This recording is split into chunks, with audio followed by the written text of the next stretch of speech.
Om Brahma Murari Sriparantakari Bhanu Shashi Bhumi Suto Buddhascha Guruscha Shukrashani Rahu Ketu Kurvantu Sarvamama Puja Safalam. Prayer to the 9 planets, including the sun and the moon and all the other planets. Namaste, good morning and welcome to Mandir on this beautiful day, auspicious day. We just celebrated 4th of July. Oh, what a beautiful country.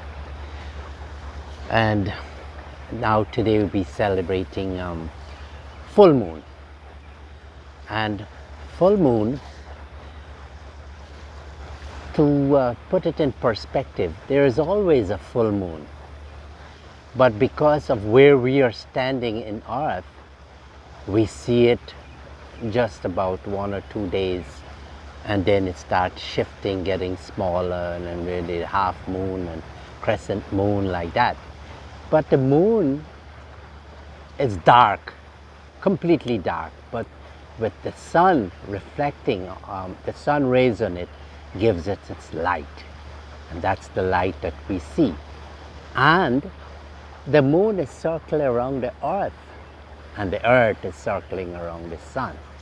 So the gravitational pull that keeps the moon in orbit is coming from earth.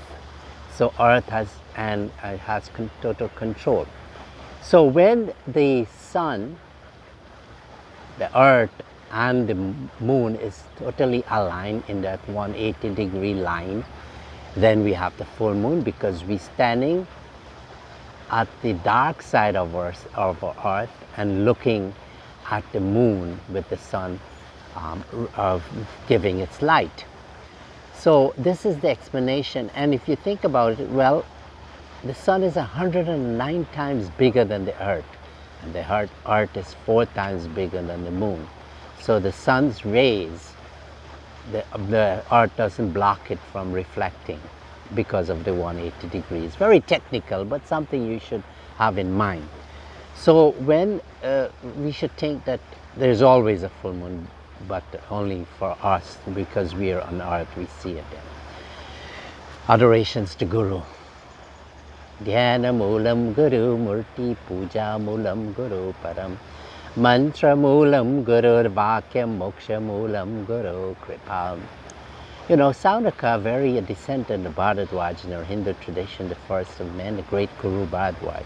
He approached Angiras and say, Guruji, Angiras was the 5th descendant of Lord Brahma.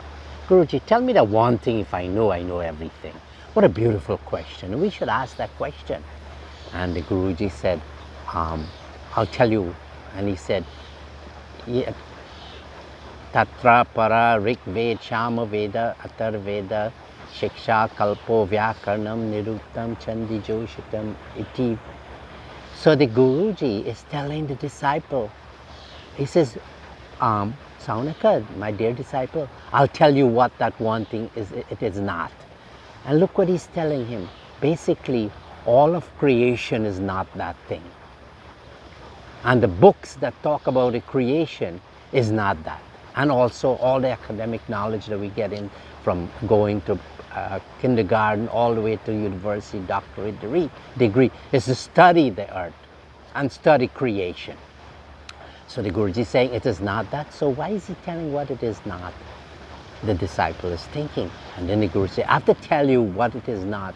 So this way you discard all the things that you know. In other words, we are also looking and worshipping creation. So the Guruji goes on to say, Yatat adgresham agrayam agotram achakshu sotram avarnam tarapani padam vivum sarvagatim nityam shuksham yadbhoti yuni paripashyanti dhiraha. And he said this one thing, oh my disciple, this thing has no beginning, it has no qualities, it has no lineage. In other words, it has no father, mother, and there's generations behind it. It has no eyes and ears and legs and hands. but it does all the functions, can hold, and it moves. And it's so subtle, subtle than space. And then he says, from this thing, all of creation came into existence. Now, why am I bringing up all of this to you? It is for this reason, that when we go, I do the yoga and asanas, and I exit at the top of the head and go into the earth atmosphere's energy, leaving the body behind. When you go into space, the mind is left behind, and when you go into that beyond space consciousness, and everything is left behind. Now, when you get to that point, and this is all through the grace of the Guru that I'm able to practice this.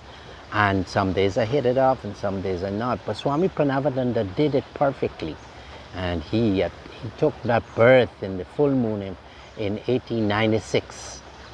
And 20 years after, 1917, through his Leela, his drama, he, full moon night again, he got into God realization. He came down as God, but he had to teach us this by how human effort is necessary. And this morning, I want to tell you that, yes, let us do all this worship, but the first thing that you should do in life, to go to that place of consciousness, and when you're in that foundation, then move into the world, this illusionary world, so that you don't get trapped by the illusion and thinking, superimposing what is unreal to be the real. And our scriptures tell us so nicely. Christ did the same thing, that he had to come and be that Father, Son, and Holy Ghost. Buddha, he was enjoying a palace, but through his austerity, he sat down under that tree and he established himself as consciousness. And all the credible religions do the same thing. So let us be that. Today we worship in the 5 elements as our murtis. And these murtis are in us. We are the gods and goddesses. We have in us the material cause and the efficient cause. We have the 5 elements and we have the consciousness. We are everything. Let us think like that. And then we will be in that place of knowing what nothing having to come back. In the meantime, let us do our pujas, and this way we sustain this state of consciousness. Hari Om Shanti, Shanti, Hari Om.